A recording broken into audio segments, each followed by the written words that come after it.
Budget में कुछ भी नया नहीं है। जो केंद्र की सरकार ने जो बजट दिया है उसमें से कॉपी पेस्ट की गई है और कोई विजन इन्होंने नहीं दिखा। फिर वही पुराना राग अल्पाते हुए जो महामहिम राज्यपाल से कहलवाया था, पुरानी हमारी गत सरकार की जो जिस तरीके से बुराइयां करने का काम किया है, इसके अलावा कोई विजन नहीं है। इन्होंने कहा है कि हम आंगनबाड़ी कार्यकर्ताओं के लिए जो 15% पैसे बढ़ाएंगे, तो ये तो हमने कानून ही पारित कर दिया, मिनिमम इनकम गारंटी का कानून पारित करके, और हमने बजट में घोषणा की थी कि भाई ये 15% ऑटोमेटिक हर साल जो है वो वृद्धि हो जाएगी।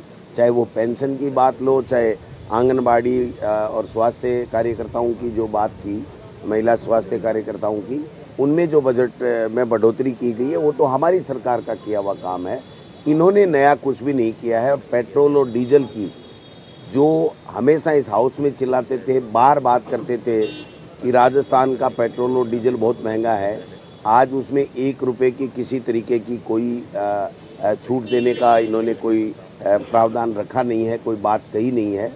और जिन 70,000 बेरोजगारों को नौकरियां देने की बात कर रहे हैं, 1,10,000 ऐसे नौजवान हैं जो परीक्षा दे चुके हैं या उनका अपॉइंटमेंट लेटर छप चुका है, वो इनके पास में 2 महीने से पड़ा है।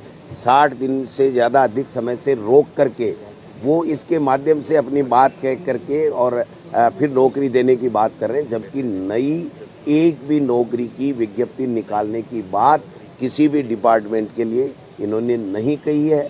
कि न महंगाई कम करने का विजन है, न इनकी बच्चों को रोजगार देने का कोई विजन है, न इंफ्रास्ट्रक्चर डेवलप करने का कोई विजन है।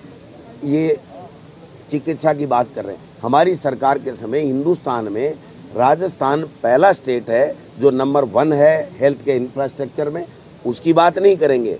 और कोई विजन इन्होंने बता दीजिए कि लोगों की पीड़ित मानवता की सेवा करने के लिए इन्होंने अगर अंतरिम बजट में कोई अपना विजन दिया हो तो मुझे बता दीजिए। तो ऐसे में इस बजट केवल कागजों में आंकड़ों का मायाजाल है और ये कहीं भी किसी भी प्रदेश की, हमारे प्रदेश की कोई जो डेवलपमेंट में ये किसी तरीके से मदद नहीं करता है। केवल इनको तो वही बातें करनी है कि पूर्ववर्ती सरकार ये कर गई, पूर्ववर्ती सरकार ये कर गई। अरे अब तो सरकार आपको दे दी, आप बताइए आप क्या कर रहे हो। आपने तो 60 दिन में अधिकारियों के विशेष सहायक भी नहीं लगा पाए और आप बातें कर रहे हो इतनी इतनी बड़ी।